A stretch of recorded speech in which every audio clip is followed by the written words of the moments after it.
Magandang araw mga kasabong. Welcome po ulit kayo sa aking YouTube channel.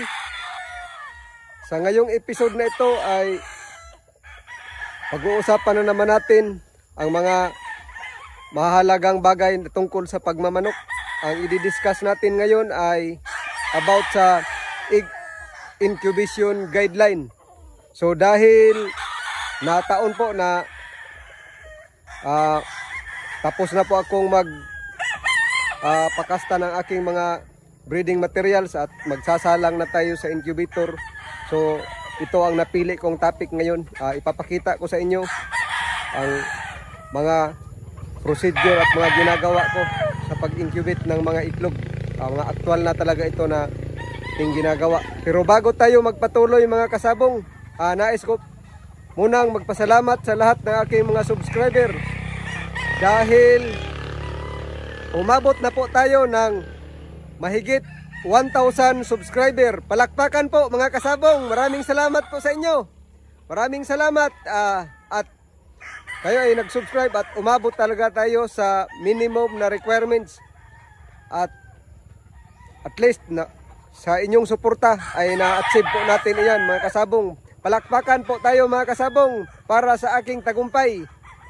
Mabuhay po kayong lahat na nag-subscribe sa akin. Maraming salamat po.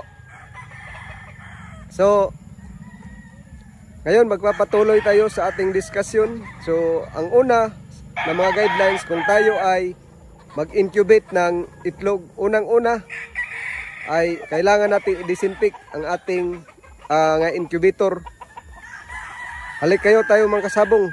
Ipapakita ko sa inyo kung paano natin i-disinfect ang ating incubator bago natin gamitin. Ito ang ating actual na ginagawa mga kasabong. Kung nagdi-disinfect tayo ng itlog, una, magpakulo tayo ng tubig. So dito sa rice cooker lang ako nagpakulo ng tubig. Ayun, mainit na ang tubig. Mainit na. Kumukulo na po ang tubig. So ready na po ito. Susunod natin gagawin ay ilalagay natin sa ang kumukulong tubig. Ilalagay natin sa planggana dito. Ito malinis ito, bagong linis ko ito na planggana. So lalagyan muna natin ito ng mainit na tubig. So kukunin natin ang ating mainit na tubig mga kasabong. Ito sa rice cooker, mainit na. So ilalagay natin dito sa planggana. So pagkatapos mayroon tayong itong malinis na basahan po yung gagamitin natin pagpuna sa loob ng incubator. So ilalagay natin doon, tapos lalagyan natin ng medyo malamig na tubig para hindi mapaso ang ating kamay mga kasabong. Mainit pa rin. So lalagyan natin. So, hindi makakaya na ng ating kamay. Ito medyo makakaya na ng ating kamay, hindi na gaanong mainit. So pagkatapos lalagyan natin ng ito, betadine mga kasabong, yung ginagamit sa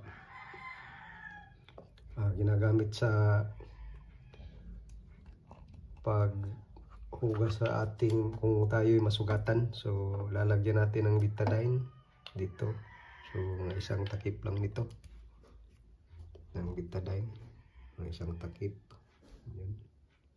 O pwede na rin marami. Pwede rin marami mga kasabong, pero ako isang takip lang dahil kunti lang naman ang tubig. So ilalagay natin doon. So actually na disinfect ko na ang ating incubator. Ito gagamitin ko, i-disinfect ko ulit dahil nag-replace sila ng timer dahil nasira ang timer nung pumunta sila dito ang technician at nag-disinfect, nag-replace sila ng timer. So i-disinfect ulit natin mga kasabong. So narito tayo ngayon sa ating incubator mga kasabong. So ito po, i-disinfect natin. Ito po ang na busted na timer na nangyari sa aking incubator, na busted na pala ang timer kaya hindi gumagalaw ang turner. Pinalitan ito ng bago. So ang gumawa ng incubator na ito. So dito ang ating incubator mga kasabong, ito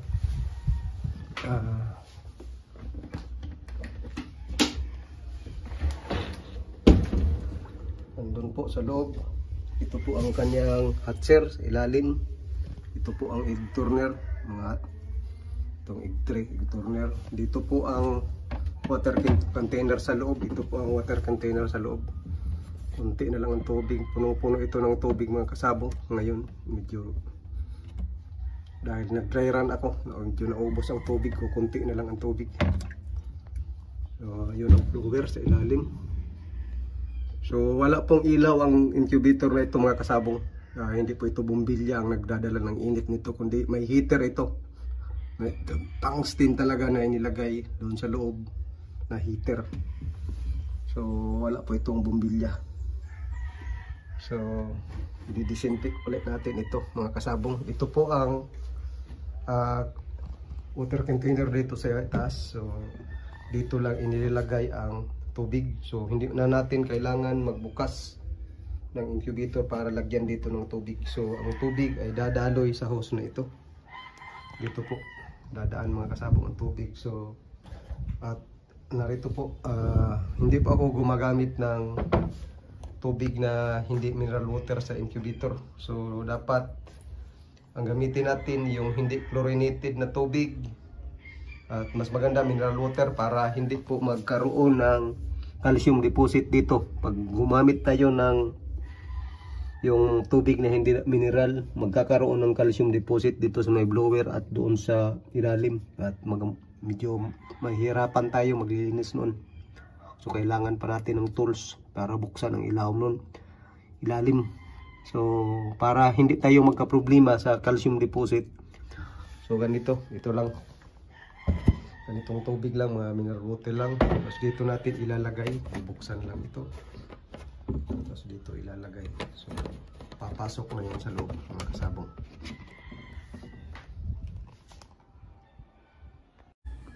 So ito po mga kasabong, gamit ang medyo mainit na tubig.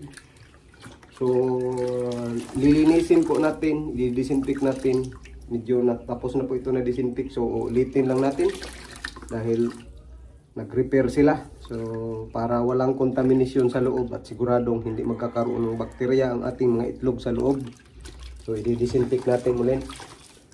So isa-isa. So alisin muna natin itong egg tray. So alisin natin isa-isa yung mga egg tray nila. Ulit natin mga kasabong para makasigurado tayo na walang contamination sa loob. So pupunasan lang natin itong tubig na maligamgam, medyo mainit na tubig. Pupunasan lang natin ang loob ng maligamgam na tubig na may betadine.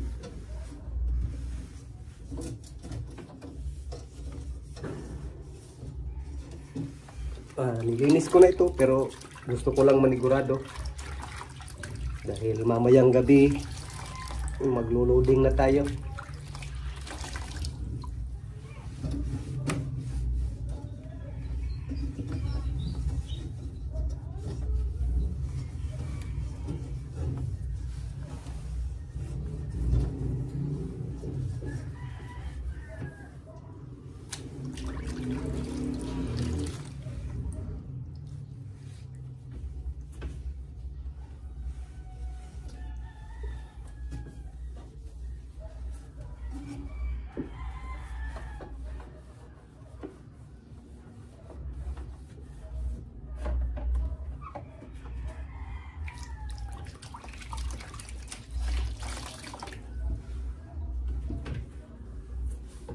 Mahirap ang one-man show mga kasabong.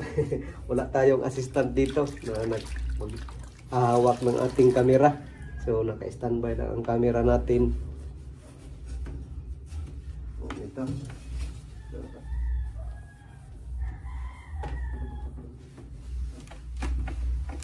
Ang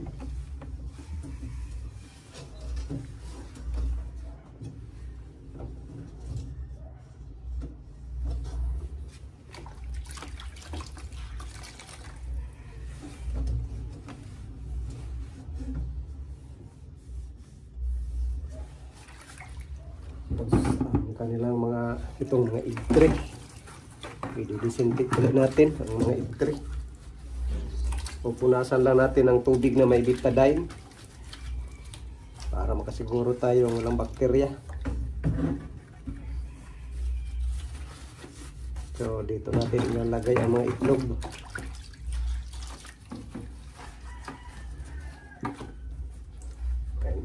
Ibalik tray dito sa loob.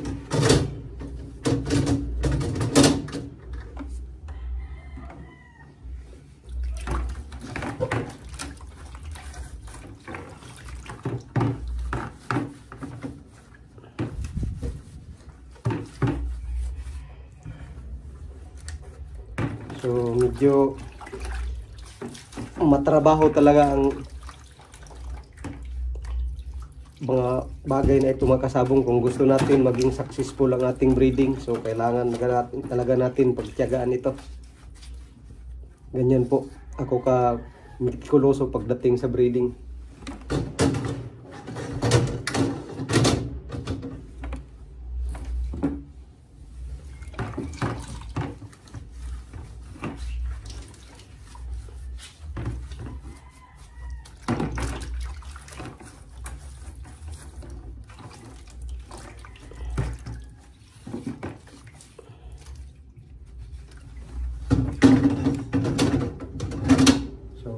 Dahil medyo malinis naman talaga ito, dahil hinihinis ko na ito ng mga 5 araw pa bago magsalang. So ito'y paninigurado lang at for demo lang naman ng mga kasabong dahil malinis na talaga ito. Pero may nag-repair, so binuksan ang ilalim ng incubator doon sa kabilang side, sa likod, para i-install ang bagong timer. So ayan mga kasabong, tapos na po tayong mag-disinfect.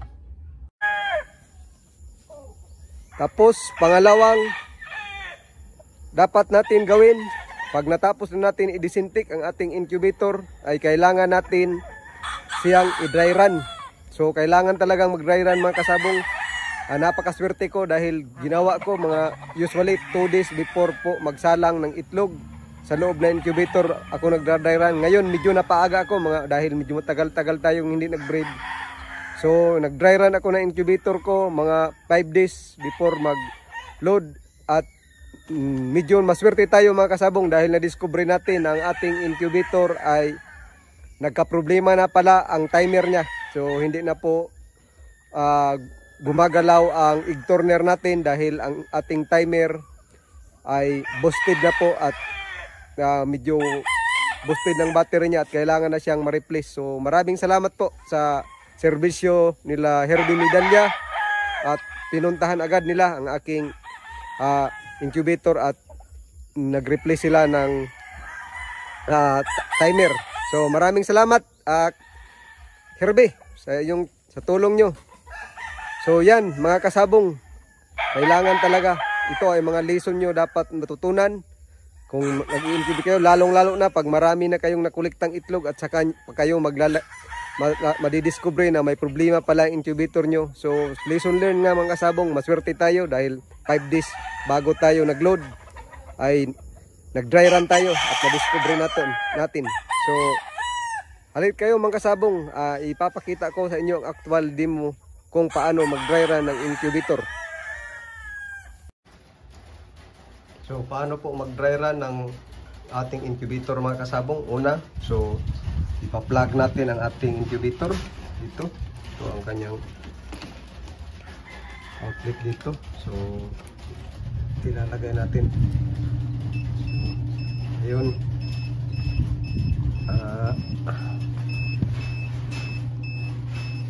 Tumunog na ang ating incubator. Nagsisignify na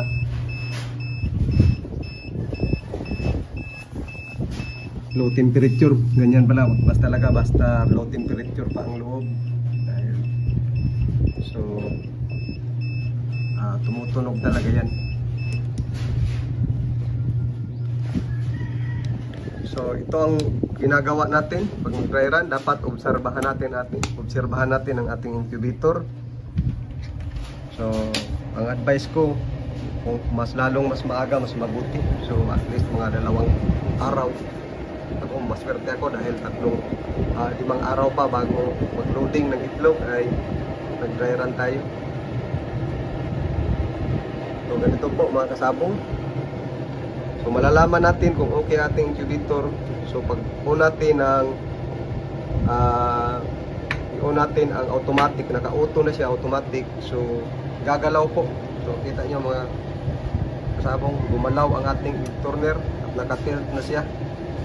Kanina, babalik natin, kanina naka-flat siya, ganito. So kita natin, ganito siya, flat. Ganon. So babalik natin, i-turn on natin ang automatic, ganon. So gagalaw ang ating turner.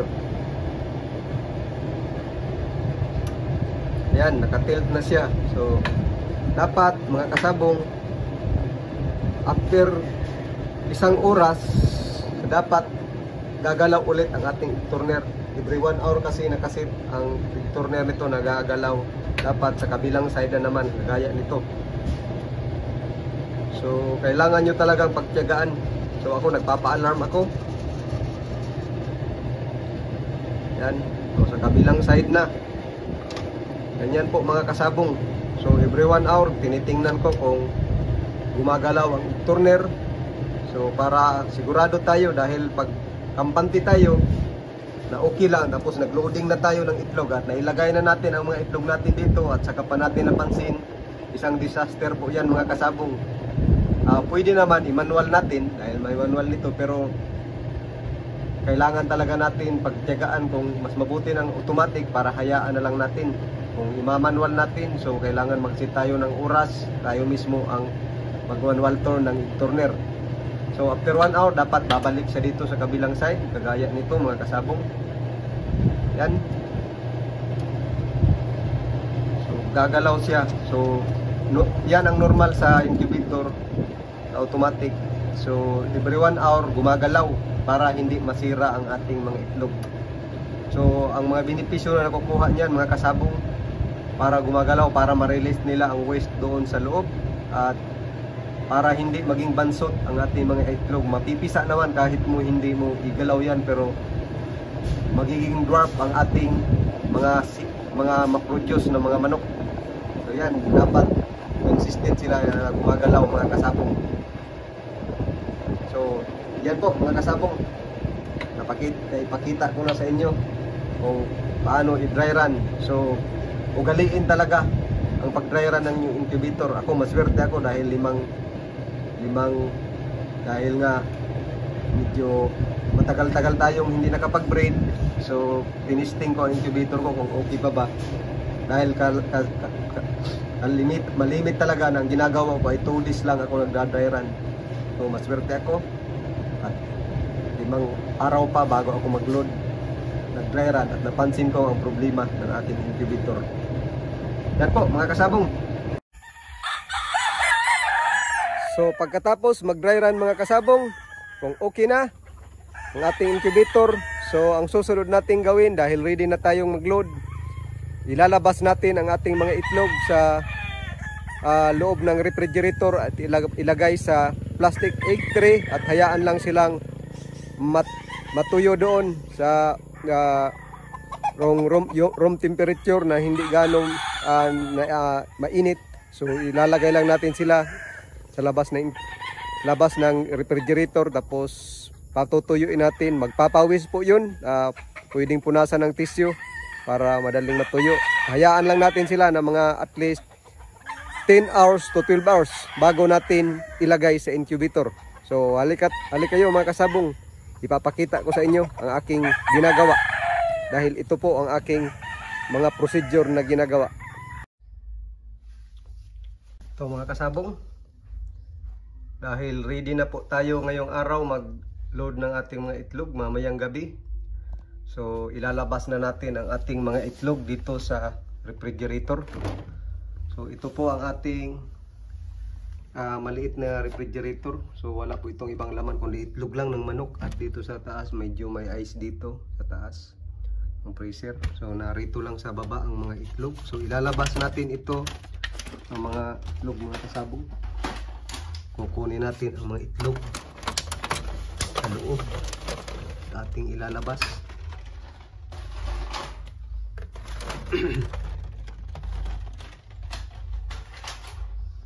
So tamang-tama ito mamayang hating gabi. Mag-load tayo sa incubator. Sana ay maganda ang resulta nito mga kasabong. Medyo matagal-tagal tayo hindi kasi nakapag-breed na. So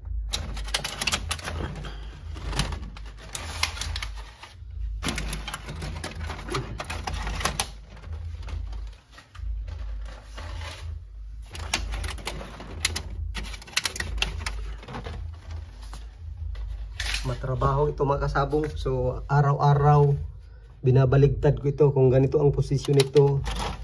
Kinabukasan igaganon ko na naman, ganito naman ang posisyon. Araw-araw ko po ito silang ginagalaw mga kasabong dito sa loob. Kahit naka-refrigerate sila, so ginagalaw ko para makasigurado tayong hindi maging sticky ang mga itlog.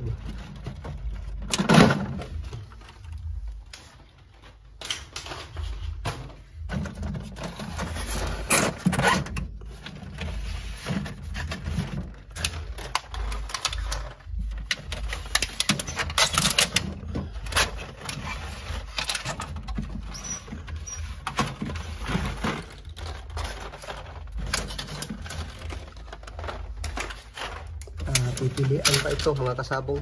Mamaya pipiliin pa natin dito, may mga medyo maliliit dito na mga itlog na hindi na natin isasama sa loob ng incubator dahil siguradong maliit ang mga itlog. Ang maliit na itlog ay maliliit din ang mga sisiw na lalabas. So ito nakahanda na ating mga egg tray mga kasabong. Plastic egg tray. Ito ang advice ko sa inyo mga kasabong. Huwag po kayong gumamit ng egg tray na yung karton. Bumili kayo ng mga egg tray na ganito. Ito nakadisintik ito mga kasabong. Lininis ko po ito. Dinisintik. So malinis na malinis sila. So ready na po tayo mga kasabong maglagay ng mga itlog dito. So hayaan ko lang sila dito ng mga hanggang 10 to 12 hours magpapawis. Hayaan lang dito silang tuyo. So, ito medyo hindi pa sila pawisan dahil bagong labas sa ref. So kung makikita natin parang tuyo lang sila mga kasabong. So ganito ang ginagamit ko na lalagyan sa loob ng refrigerator, yung nabibili sa supermarket na mga itlog na may ganitong lalagyan na isang dosina ang laman.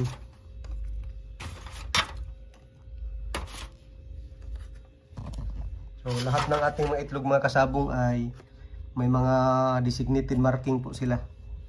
So yan po ang kakilanlan na kung sino ang kanilang ina at kanilang ama. So mayroon tayong number 1, mayroong number 34, mayroong number 25.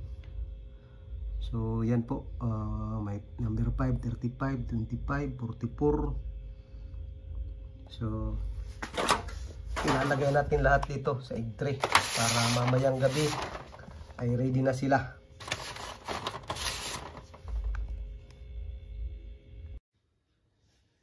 Ayan, tapos na po tayong maglagay ng mga itlog sa egg tray mga kasabong. So ito'y magsisimula na itong magpapawis. So kanina medyo parang hindi pa sila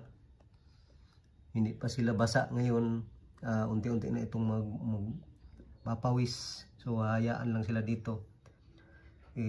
Pwede i-turn on ang electric fan, mamaya i-turn on ang electric fan para madali silang matuyo. So mamayang gabi ilalagay nito sa incubator. So more than 200 ang nakolekta natin. So medyo may mga sobra na itlog.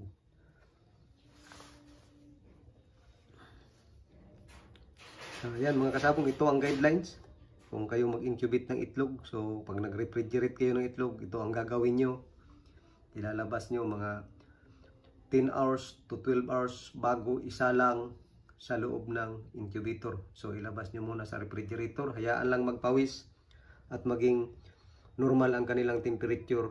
So medyo maswerte tayo ngayon mga kasabong dahil makulimlim at medyo umulan, hindi mainit ang panahon. So maganda ito para hindi ganong mainit dito sa loob. So hayaan ko lang sila dito, mamayang gabi maglo-loading tayo. So yan po mga kasabong. So ngayon mga kasabong, ready na ang ating itlog. Nasa egg tray na sila para sa incubator. So tapos na po tayong mag-dry run.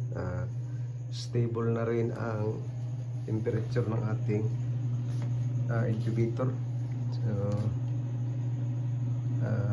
nakasit pa sa manual ito ngayon. Bubuksan natin at ating ipapasok ang mga itlog. So naka-flat pa ngayon ang ating egg turner. So ipapasok natin ang ating itlog dito sa loob ng incubator.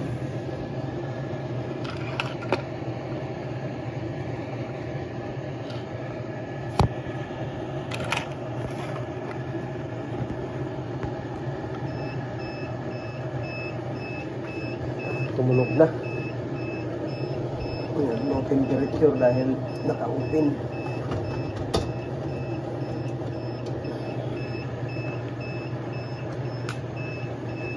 Sana swertihin tayo nito.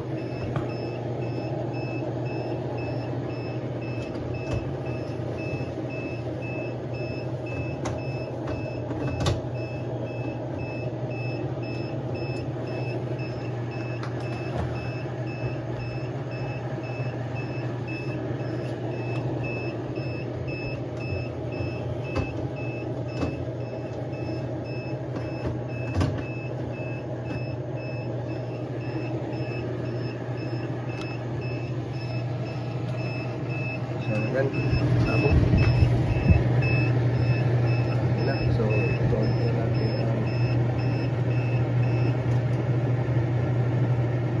ito natin ang automatic. Ayan, malaw na. So, okay na ito. So, maraming tubig dito sa water pa natin sa loob. Water container. Tayo ang tubig dito kung medyo maliit na dito lang sa nasa taas na galon. So may water container sa itaas, doon lang tayo mag-refill. So sasarahan natin.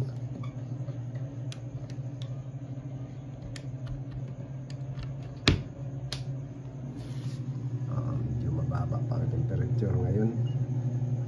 Dito nasa 33.7.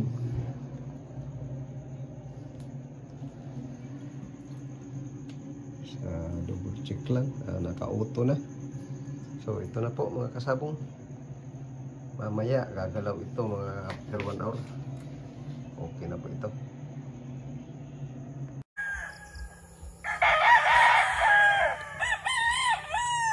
So ayan mga kasabong, naipakita ko na sa inyo ang mga bagay na ginagawa ko kung ako'y nag-i-incubate ng itlog. So sana'y matutunan nyo rin ang mga bagay na ito, lalong-lalo na sa mga baguhan. Ito po ay isa sa mga masasabi nating tamang guidelines sa pag-incubate ng mga itlog para hindi tayo magkaroon ng problema.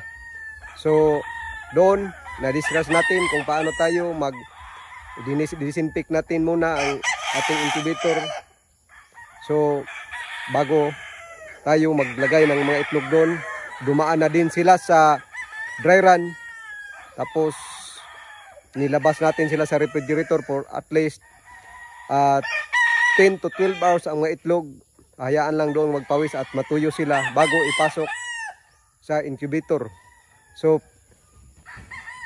at ang lahat po ng mga itlog natin mga kasabong doon, na kung makikita nyo sa mga itlog, lahat po sila ay napakalinis na mga itlog. Bakit po mga kasabong napakalinis na mga itlog? Dahil hinuhugasan po natin ang mga itlog maligamgam na tubig na may betadine para madisinfect sila. Tapos atin po silang ipinapasok sa refrigerator para ma-preserve sila. So yun po mga kasabong. So, sa mga hindi pa nakapanood ng aking video about sa paghugas ng itlog o pagdisinfect ng itlog na aking ginagawa, panoorin nyo po ang aking mga previous video at nandoon po para makita nyo kung paano natin ginagawa na hinugasan ng itlog at dinidisinfect. So hanggang dito lang muna naman tayo mga kasabong. Maraming salamat sa inyong patuloy na suporta at pagsubaybay sa aking mga episode. So bago po tayo magtapos, mag-shoutout muna tayo sa ating mga subscriber. Kay Alindas Harvey Amaya, kay Ulan Orsales, kay Lito Maglinis, sakay sa ating kasama kay Cloyd Perez, kay Dondon Garcia, shout out kay Eugene de la Torre, kay Conrad Dariosa, Julius Panuncialman, at shout out din sa aking kaibigan na nasa Canada, kina Junjun Dublan, at aking kumparing si Noel na pinsan ni Rosco Noel. So shout out din sa lahat ng mga iba pang mga subscriber na hindi ko na nabanggit. Maraming salamat po sa inyong suporta at napakasaya ko dahil umabot tayo ng more than 1,000 subscriber na achieve natin ang ating minimum requirements. Maraming salamat po sa inyong lahat mga kasabong.